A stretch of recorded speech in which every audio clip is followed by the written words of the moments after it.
नमस्कार दोस्तों, कैसे हैं? आई होप आप लोग स्वस्थ होंगे और मस्त भी होंगे। देखिए, एक खबर है टीआरई 3 संबंधित। टीआरई 3 में क्या है कि सब्जेक्ट जो वर्ग के हिसाब से या फिर सब्जेक्ट के हिसाब से अभी तक क्लियर नहीं किया गया है कि किस कैटेगरी में, किस वर्ग के लिए, किस क्लास के लिए कितनी सीटें हैं। ये क्लियर नहीं किया गया। केवल कहा गया है भैया कि 86,400 जो है वो वैकेंसी टीआरई 3 में दिया गया है। इसके बारे में हम थोड़ा सा बात करेंगे। और जो जिनका मैक्सिमम एज है वो तो आउट ही हो गए हैं, एनआईएस वाले आउट हो गए हैं, तो डीएलएड वालों के लिए तो अब एक बिग अपॉर्चुनिटी है। साथ ही बीएड वालों के लिए भी बिग अपॉर्चुनिटी है। इन तमाम मुद्दों के ऊपर हम बात करेंगे। और देख लीजिए, ये जो शिक्षकों की जो बहालियां है, इसमें जो नियोजित शिक्षक है इनसे भी कुछ कड़ी जुड़ रहा है। अब इसलिए मैं बोल रहा हूं क्योंकि नियोजित शिक्षक और बीपीएससी टीआरई 1 और टीआरई 2 में हुआ है, उन तमाम लोगों के लिए एक डेट भी अनाउंसमेंट किया गया है। अब कब से कब वेतन मिलेगा, इन तमाम मुद्दों के ऊपर बात करें। मेरा नाम है विक्की गोयल और आप देख रहे हैं the times of Bharat. Video को लाइक शेयर और सब्सक्राइब अवश्य कर दीजिएगा। खैर, चलिए आगे हम बढ़ते हैं। उससे पहले अगर अभी तक आप लोग सेट प्रैक्टिस में नहीं जुड़े हैं तो सेट प्रैक्टिस जाकर मारिए। और सेट प्रैक्टिस जो है वो मारते रहिए आप लोग। सेट प्रैक्टिस से क्या होगा कि आपकी जो है टाइमिंग मैनेजमेंट जो है वो काफी अच्छी होगी। तो जाकर सेट प्रैक्टिस आप लोग मारिए दिन रात। मैं डिस्क्रिप्शन में लिंक दे दूंगा, वो भी मारिए। और सेट प्रैक्टिस से आप लोग अपने तैयारी की को नया आयाम दीजिए। ओके, देखिए 86,400 जो ये जो वैकेंसी जो आई है टीआरई 3 का, ये वैकेंसी अभी मतलब कि मार्च से अप्रैल होते होते मतलब ये क्लियर हो जाएगा। मतलब मार्च अप्रैल होते होते उसके बाद अगस्त में आनी है फिर से 1 लाख वैकेंसी। मेरा कहने का मतलब भाई ये है कि ये जो शिक्षकों की जो बहालियां है, इसमें जो मैक्सिमम आयु जो वाले हैं वो आउट हो गए हैं।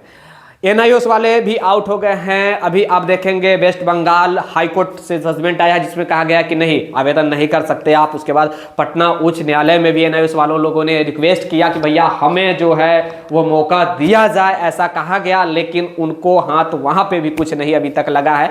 तो एनआईओएस वाले आउट, बीएड वाले भी प्राइमरी से आउट, साथ ही ये जो है मैक्सिमम एज वाले भी आउट। उनके लिए भी कुछ अभी तक नहीं किया गया है। कम से कम पिछले बहाली में तो 10 साल दिया गया था, इस बहाली में 1 साल भी नहीं दिया गया। 10 साल तो खैर दूर की बात है। तो डीएलएड वाले के लिए एक बिग अपॉर्चुनिटी, 28,000 सीट आया है। इस 28,000 सीट में डीएलएड तमाम लोगों को हो जाएगा। खासकर मैं बिहार के कैंडिडेट के कहना चाहूंगा, क्योंकि 75-25 की रेशियो जो दिया गया, 75 100 में से 75 केवल बिहार के स्टूडेंट को ही है, यानी कि 75:25 की रेशियो दिया गया। प्रथम बात। द्वितीय बात यह है कि जो 25% है उसमें भी जनरल और तमाम कैटेगरी के लोग उसी में आएंगे। चाहे मैं जनरल की बात करूं, बिहार की अनरिजर्व जिसे कहा जाता है यूआर, या फिर वही यूआर के साथ साथ अदर स्टेट के भी जो लोग आएंगे वही 25% में रहेंगे। कहने का मेरा मतलब ये है कि भैया बिग अपॉर्चुनिटी है डीएलएड वालों के लिए और बीएड वालों के लिए भी, इसलिए क्योंकि 6 to 8, 9, 10 और 11, 12 में उनके लिए भी सीट काफी ज्यादा है। मेरा कहने का मतलब बस यही है कि गवर्नमेंट जो है वो एक डेट निर्धारित की है कि अब प्रत्येक 1 तारीख को वेतन आप लोग को दे दिया जाएगा। 6 लाख शिक्षकों को अब जो है वेतन हर 1 तारीख को मिलेगा। अभी लगभग बिहार में 6 लाख टीचर हैं टोटल अगर आप मिलाएंगे, क्योंकि 3,50,000 नियोजित शिक्षक थे। उसके बाद टीआरई 1, 2 के द्वारा जो बने हैं तमाम जोड़ जाड़ कर अगर आप देखेंगे तो बिहार में सबसे अधिक संख्या में अगर नौकरशाही देखा जाए, कर्मचारी देखा जाए, तो शिक्षकों की तादाद है। शिक्षक की तादाद आप देखेंगे तो 6 लाख केवल बिहार में। अब 6 लाख शिक्षकों को प्रत्येक महीने के 1 तारीख को वेतन मिल जाएगा। अभी 84,000 फिर से होगा, 86,000 होगा, उसके बाद और होगा।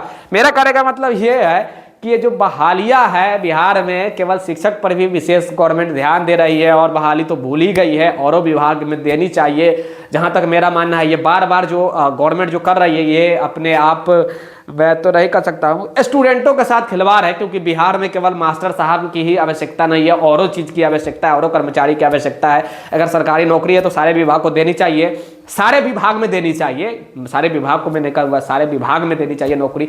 तमाम लोग का डिमांड है। बड़ी रिक्वेस्ट आ रहा है कि विक्की सर आप जो है औरों विभाग की नौकरी की बात क्यों नहीं करते। तो देखिए, जो था हमने बताने का प्रयास कर रहा हूँ। हम लोग एक आवाज़ उठा सकते हैं, इससे ज़्यादा हम कुछ नहीं कर सकते। आगे आप लोग समझदार है। और बिहार शिक्षक बहाली जो है ये अभी टीआरई 3 का है। टीआरई 4 भी आएगा, अपने तय समय सीमा से ही आएगा। अगस्त में जो निर्धारित किया गया वो भी आएगा। तो ज़्यादा टेंशन नहीं लेना है जिनको अभी तक मौका नहीं मिला है। अगला बहाली में तो उनको मौका मिलेगा ही। और तब तक के लिए जय हिंद। ज़्यादा मैं कुछ नहीं कहना चाहूँगा। तब तक के लिए जय हिंद, जय भारत। वीडियो को लाइक जरूर कर दीजिएगा, शेयर कर दीजिएगा और सब्सक्राइब करके भी जुड़ जाइएगा। जो भी जैसे जैसे जानकारी आता है, छोटा से छोटा भी जानकारी आप लोगों के बीच में देने का प्रयास कर रहा हूँ। तब तक के लिए जय हिंद, जय भारत, धन्यवाद, have a nice day, take care, bye bye.